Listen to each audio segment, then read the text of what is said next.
नमस्कार, मैं हूं पुनीत पाठक और आप देख रहे हैं मध्य प्रदेश की बात। बहुत स्वागत है आप सबका। मध्य प्रदेश में जब सरकार बदली तब से बीजेपी और कांग्रेस के नेताओं के बीच में बयानी तीर चल रहे हैं, ट्वीट वॉर छिड़ा है, आरोप का सिलसिला है। किसने सरकार गिराई, किस वजह से सरकार गिरी, कौन अपनों को संभाल नहीं पाया, किसने इस बात का फायदा उठाया, इस तरह के कई आरोप हवा में हैं। इस तरह के कई आरोपों पर बहस का या आरोप प्रत्यारोप का लंबा सिलसिला चल चुका है। आम जनता केवल इतना चाहती है कि स्थायी तौर पर लोग चाहे सत्ता पक्ष के चाहे विपक्ष के उनके बारे में सोचें, लेकिन यह सिलसिला थमा अब भी नहीं है। इस कड़ी में अरुण यादव के एक ट्वीट ने आग में घी का काम किया। कांग्रेस के पूर्व प्रदेश अध्यक्ष अरुण यादव ने भारतीय जनता पार्टी के राज्यसभा सांसद ज्योतिरादित्य सिंधिया का फोटो लगाते हुए नाग पंचमी की बधाई दी। इसके बाद बीजेपी हमलावर हो गई। बीजेपी नेताओं ने जवाब देना शुरू किया। अरुण यादव के ट्वीट पर पलटवार करते हुए इमरती देवी ने कहा कि महाराज तो शेर हैं, नाग तो दिग्विजय सिंह और अरुण यादव हैं, जो पार्टी में रहते हुए अपनी ही पार्टी के लोगों को डसने का काम कर रहे हैं। अरुण यादव के ट्वीट पर बीजेपी नेताओं ने प्रतिक्रिया दी। किस तरह की प्रतिक्रिया दी और इस पर जो बहस छिड़ी है उसका सार क्या है, उससे लोगों को क्या मिलेगा, इस पर जरूर बात करेंगे। पहले आपको कुछ प्रतिक्रियाएं सुनवाते हैं। वो जिस तरीके से बात करते हैं, पहले वो अपनी पार्टी में एकता बना ले कि वो कौन कौन से दिग्विजय सिंह नांग है, कमलनाथ नांग है या फिर अरुण यादव जी नांग है। उनमें तो पता ही नहीं कि अपनी ही पार्टी को खा रहे भी। तो सिंधिया जी ने तो एक जनता के लिए, किसानों के लिए एक पार्टी को अपना समर्पण किया है। वो नांग नहीं है, वो शेर है।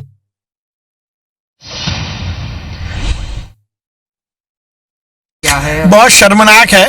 ये कांग्रेस की संस्कृति को उजागर करता है और ये बात सही है कि जिस पार्टी में असंस्कारित पप्पू नेता होगा उसके नेता भी इसी तरह की बातें करेंगे। अरुण यादव जी को चाहिए कि इस तरह की टिप्पणी को लेकर, ट्वीट को लेकर सार्वजनिक माफी मांगे। ज्योतिरादित्य सिंधिया जी ने यदि कांग्रेस छोड़ी तो किसानों के हित के लिए छोड़ी। हमारे साथ में दो बहुत ही समझदार, सुलझे हुए, स्पष्ट वक्ता नेता जुड़ चुके हैं। उनसे सीधा जुड़ते हैं, आपको भी जोड़ते हैं और सुनते हैं और समझने की कोशिश करते हैं कि दरअसल इन ट्वीट्स के पीछे, आरोप प्रत्यारोप के पीछे कितना भला पार्टी का है, कितना भला जनता का है, क्या मिलेगा इससे जनता को। त्योहार के मौके पर एक दूसरे को शुभकामनाएं, वो भी इस अंदाज में, बीमारी पर कमेंट इस अंदाज में, क्या शर्मनाक स्थितियां नहीं हैं। हमारे साथ में जुड़ गए पंकज चतुर्वेदी जी भारतीय जनता पार्टी की ओर से, कुणाल चौधरी साहब कांग्रेस पार्टी की ओर से, और आप दोनों का इस मंच पर बहुत स्वागत है। शुरुआत में करूंगा, चूंकि ये प्रतिक्रिया आई थी कांग्रेस पार्टी की तरफ से, तो कुणाल चौधरी साहब, क्या त्योहारों का इस्तेमाल भी आज की तारीख में आपको करना चाहिए सियासी वार पलटवार के लिए? नई बात तो नहीं है, लेकिन अंदाज को ज्यादा ही तल्ख नहीं हो चले हैं। किसी की बीमारी पर आप कटाक्ष करें या किसी के त्योहार के ऊपर शुभकामनाएं दें, उसके लिए ऐसा कमेंट, क्या ये जायज है, ठीक है? देखिए, पहली बात, ये भावनाओं की बात समझो। कमेंट की बात या ट्वीट की बात अलग है, पर भावनाओं को समझो। क्योंकि एक नेता बनता है तो उसके ऊपर हजारों लाखों कार्यकर्ताओं की मेहनत दिन रात रहती है। कोई विधायक बनता है कि कुणाल चौधरी विधायक बना है तो 90,000 वोट वो कार्यकर्ता ने दिन रात मेहनत करके 5-5, 10-10 साल अपने जीवन के देता है, और जब अपनी पार्टी की रीति नीति को घर घर पहुंचाता है तब जाके एक कार्यकर्ता एक विधायक बनता है, कोई नेता बनता है, कोई बड़ा आदमी बनता है, दिन रात मेहनत करता है। तो उस कार्यकर्ता की जब भावना रहती है तो भावना निकलती है। दूसरी बात, बड़ी अच्छी बात मैं सुन रहा था, दोनों मंत्रियों की बात सुन रहा था जिन्होंने कहा कि ये तो काय के लिए भी नहीं गए, सिर्फ गए उनके किसानों के लिए। क्या किसान के पेट पे लात और छाती पे गोली मारने वालों के साथ चले गए? और आज किसान की क्या हालत है? जो मार्च में गेहूं का पैसा मिल जाता था वो अभी तक नहीं मिला है। लाइन में लगे 10-10 दिन में लाइन में किसान मर गए। सोसाइटियों की हालत खराब है। किसान कर्जा माफी जो हमारा 1 लाख तक का हो चुका था, इन्होंने कहा था कि पूरा नहीं हुआ इसलिए मैं जा रहा हूं। क्या उस किसान का कर्जा माफ हो गया? तो जो शिक्षकों की अभी बात में परसों ही कह रहे थे वो कि जब सिंधिया जी के पास गए तो बोले अभी तो स्टेबल हो जाए सरकार, उसके बाद देखेंगे। जो कह रहे थे कि हम इन शिक्षकों के लिए गए, स्पष्ट रूप से प्रदेश की जनता जनार्दन से कोई मतलब नहीं है। कैसे हमारे अपने कुछ आर्थिक वो और आर्थिक कंपोनेंट के साथ कुछ गलत गतिविधियों को ठीक करने के लिए इस प्रकार से। तो जब कार्यकर्ताओं की भावना आहत होगी तो कार्यकर्ता अपनी बात रखेगा, और जब कार्यकर्ताओं के माध्यम से नेता बनता है, नेता के माध्यम से कोई कार्यकर्ता नहीं होता। कुणाल जी, आपकी सारी बातें ठीक, आपकी सारी बातें ठीक, आपने ये भी बिल्कुल ठीक कहा, कार्यकर्ताओं से नेता बनता है और कार्यकर्ता काम करता है जनता के बीच में। जनता के बीच में जो मैसेज देना चाहते थे वो किन शब्दों में दिया जाए, अगर कोई आम कार्यकर्ता होता, अगर उसकी ऐसी प्रतिक्रिया होती, समझ में आता, जिसने प्रदेश में पार्टी संभाली हो, जिसको लंबा तजुर्बा हो, जिसके पिता ने एक लेगेसी के तौर के ऊपर आपको ये विरासत में राजनीति दी है, यानी राजनीति और राजनीतिक समझ अच्छी तरह से जिनमें है, जिनके इलाके से नेता उठकर दूसरों की पार्टी में जा रहे हैं, उस पर भी सवाल उठे, वो आज का विषय नहीं। बड़ी बात है कि जब वो कमेंट करते हैं एक त्योहार के दिन, तो क्या ये शैली होना चाहिए? सारी बातें अपनी जगह सही, क्या ये स्वाभाविक है या जानबूझकर के इस तरह के कदम उठाए जा रहे हैं?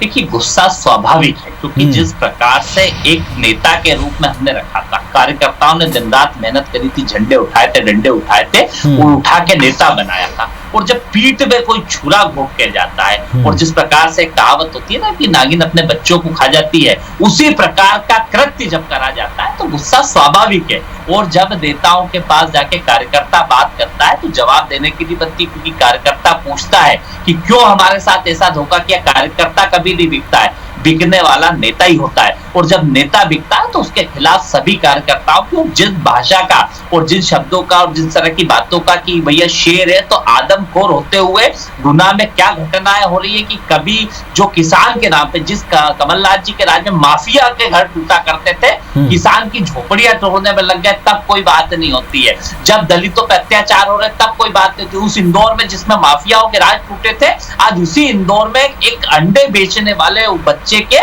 ठेले को तोड़ा जाता, उसको नेस्ता नाबूद करा जाता, उसके ऊपर कोई सड़क पे इन पर ट्वीट हो, इन पर बात हो, इन पर कटाक्ष हो, इन पर सवाल हो, निश्चित तौर पर जनता जुड़े कार्यकर्ता और सारा मीडिया सब आपके साथ में खड़ा होगा, दिखता है, क्योंकि ऐसा लगता है कि जनता की पीड़ा। लेकिन ये और इस तरीके के कमेंट से क्या वास्तव में जनता सीधे अटैच हो पाती, जुड़ पाती है, एक भी बड़ी बात है।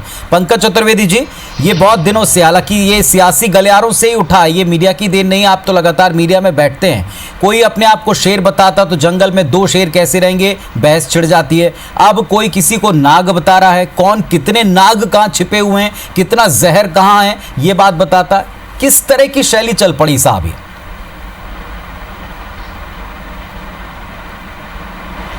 देखिए पुनीत जी, मैं तो अरुण यादव जी को नेता मानता था, पर फिर आज इस डिबेट में स्थापित हो कि अरुण यादव कांग्रेस के कार्यकर्ता हैं, और वो कैसे कार्यकर्ता है। मुझे 2007 का स्मरण आता है कि अरुण यादव जी साक्षात दंडवत की मुद्रा में थे, और इन्हीं सिंधिया जी के लिए, जिनके लिए उन्होंने इस प्रकार की घटिया और स्तरहीन टिप्पणी करी कि 2007 के उपचुनाव में सिंधिया साहब आप आकर खड़े हो जाइए ताकि मेरी राजनीतिक विजय सुनिश्चित हो जाए।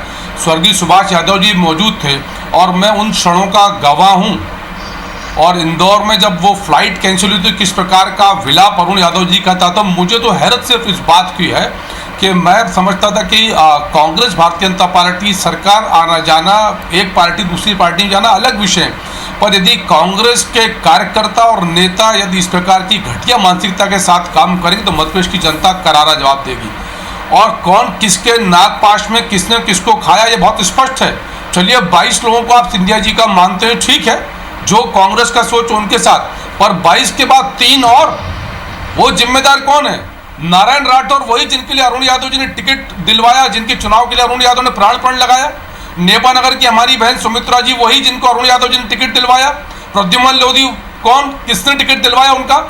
कांग्रेस का नेतृत्व कर क्या रहा है? किसके नागपाश में? कौन कांग्रेस पार्टी को नागिन के समान डस रहा है और खा रहा है?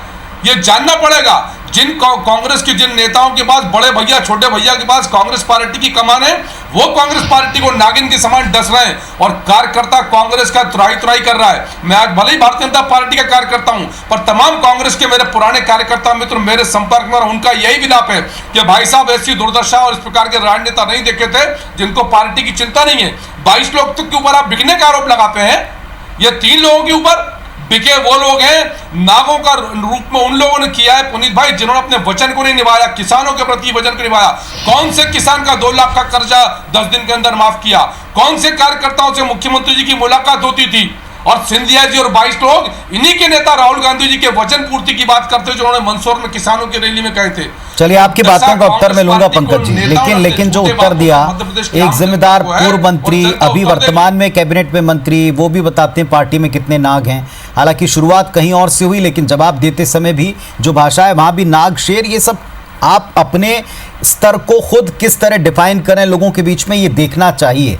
एक जिम्मेदार मंत्री भी कह रहे हैं कि वहां असली नाग हैं और वो उन नेताओं को भी उपमा दे रहे हैं, बता भी रहे हैं कि वहां इतने नाग हैं। ये दोनों तरफ से चल रहा है, कोई शुरू करता है, कोई खत्म करने पर तुला दिखाई पड़ता है। कुणाल चौधरी साहब उत्तर दीजिए पंकज जी की बातों का, इन परिस्थितियों के लिए जिम्मेदार कौन है?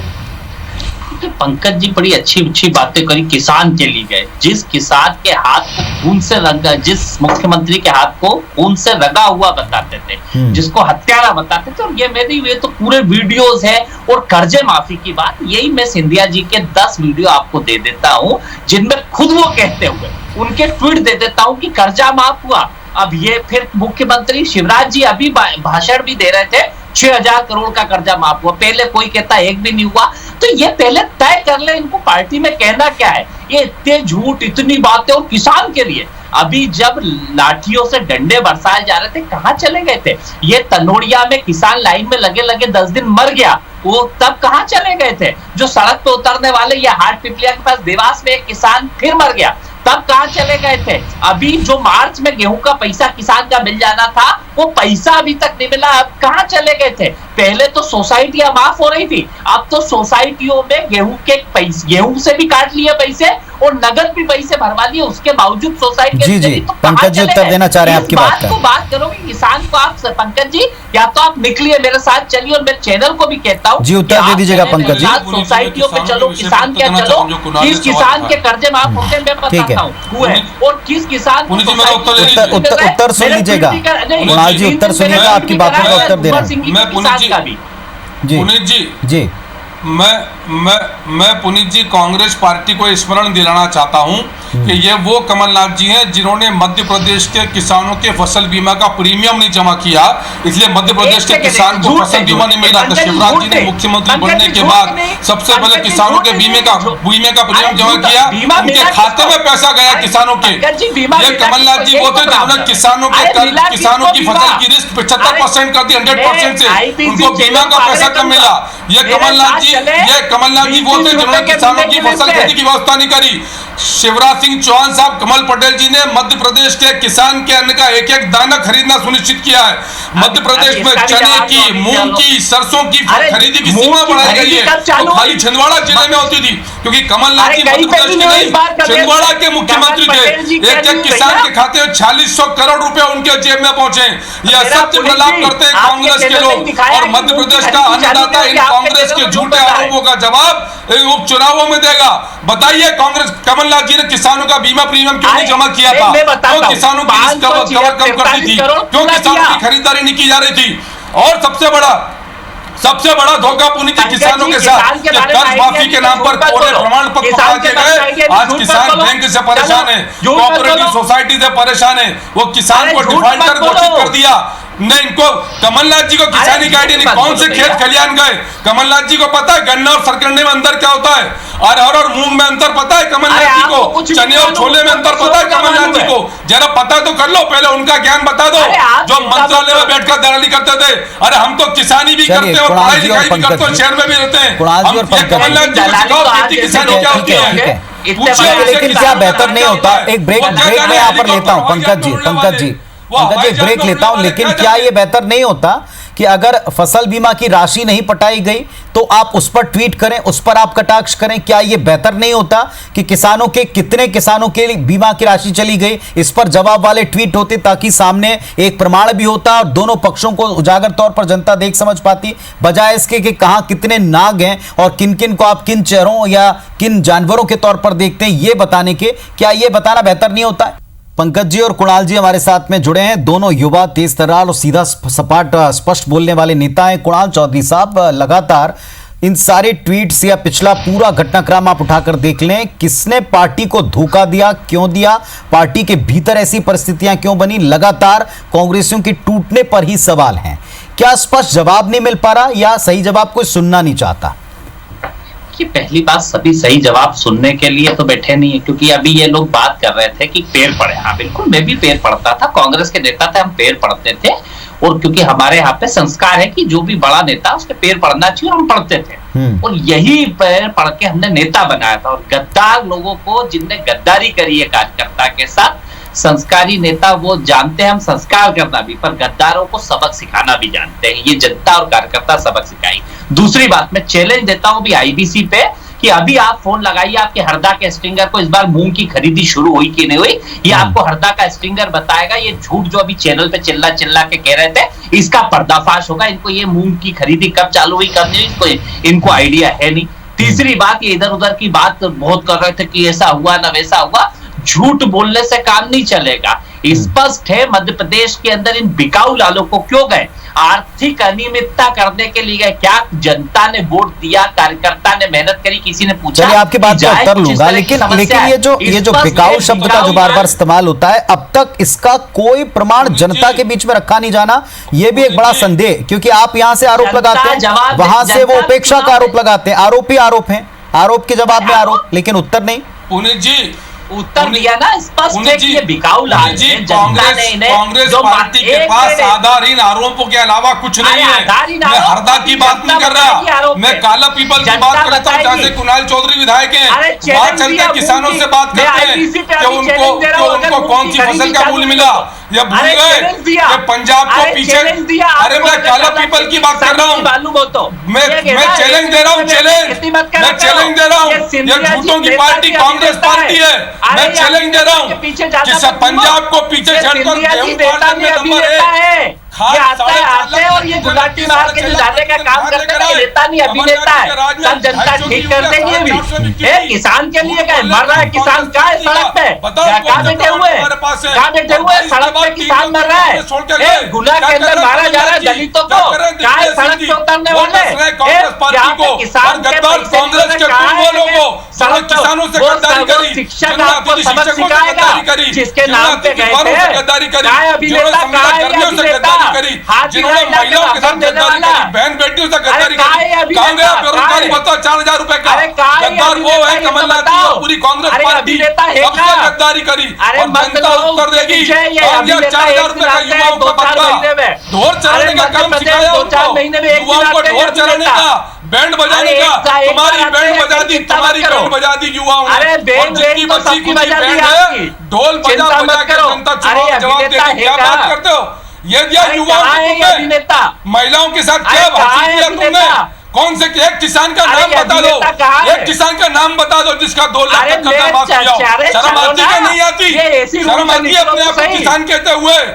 एक किसान का नाम बता दो, एक किसान का नाम बता दो जिसका 2 लाख का कर्जा माफ किया। शर्म, अगर शर्म आती हो तो बता, अगर शर्म हो तो नाम बताओ। मैडम दे रहा हूँ चैलेंज, एक किसान का नाम बताओ जिसका 2 लाख का कर्जा माफ किया। एक किसान का नाम जिसका 2 लाख का कर्जा माफ किया। एक किसान का नाम बताओ तो। चलिए आप दोनों ने, पंकज जी और कुणाल जी, आप दोनों ने एक दूसरे को चैलेंज दिया। आप दोनों ने एक दूसरे को यहाँ चैलेंज दे दिया है, सबके सामने दे दिया है कि मूंग की खरीदी शुरू हुई कि नहीं हुई, कितने किसानों को लाभ मिला नहीं मिला। आप दोनों अपने चैलेंजेस को जरूर आप सिद्ध करिएगा, क्योंकि आप जनता के बीच रहने वाले, लगातार पब्लिक आई में रहने वाले नेता हैं। आपको बहुत सारे लोग, बहुत सारे कार्यकर्ता फॉलो करते हैं, देखते हैं, सुनते हैं, आपकी बातों को सुनने के लिए बैठते हैं। एक बात से कंक्लूड करवाना चाहूंगा या पूछना चाहूंगा कुणाल जी, चूंकि कमेंट यहां से अब की बार था, क्या नेता जिससे जुड़े हुए कार्यकर्ता और हजारों लोग होते हैं, किसी के लिए भी चाहे इधर हो उधर हो, क्या नाग जानवरों के बाकी नाम मैं लेना नहीं चाहता, दोहराना नहीं चाहता, क्या इस तरह के प्रतिमान उचित हैं, चाहे वहां से लगे चाहे यहां से? देखो, खुद ही अपने आप को जानवर बनाने में लगे। हमने तो कहा कि इंसान योनि है, अब ईश्वर बड़ी मुश्किल से देता है। इस इंसान योनि पे रहने के अलावा खुद चिल्लाने लगते टाइगर जिंदा है और ये करना, तो जिनको जिस योनि में जाना है तो उसका हम क्या कर सकते हैं? आप मानते हैं कि अनुचित है, चाहे जहां से भी वो अनुचित है। अच्छे लोग हैं और नेता कोई नहीं है, तो नेता बनाए थे, अभी सब जहां जाएंगे, कुछ नहीं होता। ये कोई राजे महाराजे होते हैं तो कोई नेता नहीं होते, जनता ने बनाया था, कार्यकर्ताओं ने बनाया था। जी पंकज जी फाइनल कमेंट, उचित है ये? कहां कितने नाग है? क्या उत्तर की शैली कुछ अलग हो सकती थी? दिग्विजय सिंह जी अपना भी इतने बड़े नेता बन गए, कार्यकर्ताओं ने बनाया ना, और कांग्रेस कार्यकर्ताओं के पार्टी साथ को खड़े, संस्कार, संघर्ष में खड़े। संस्कृति ये और नहीं हुआ कि आचरण नेता दोनों बन को के सीखने कहिए की ना, आवश्यकता गद्दारी है। चले गए। और सत्ता जाने से कार्यकर्ताओं के साथ खिसियानी गद्दारी बिल्ली करके खंबा जो नोचे है, के उसके समान करेंगे। उन्होंने स्तरहीन राजनीति में को अपनाया। मैं तो यही कह रहा था कि कुणाल तो नहीं, खुद क्या कोरोना से पीड़ित क्या थे, स्तरीय? पर आज अरे मुख्यमंत्री जी चलिए। कोरोना पीड़ितों पर आपने देखा किस घटिया स्तर के एक इस वक्त का जो सबसे बड़ा जो ट्रेजिक पॉइंट है कि किसी आरोप के बदले आरोप और किसी बयान के बदले बयान, किसी प्रतिमान के बदले प्रतिमान, ये है। लेकिन इसका उत्तर पॉजिटिव वे में, कंस्ट्रक्टिव वे में क्या रख रहे हैं दल? क्या इसके उत्तर वाकई उस जनता के लिए जा रहे हैं जिनके लिए आप लोग लड़ाई लड़ते हैं? यह बड़ी बात है, इस पर विचार जरूर करना चाहिए। बहुत धन्यवाद आप दोनों का जुड़ने के लिए। नमस्कार।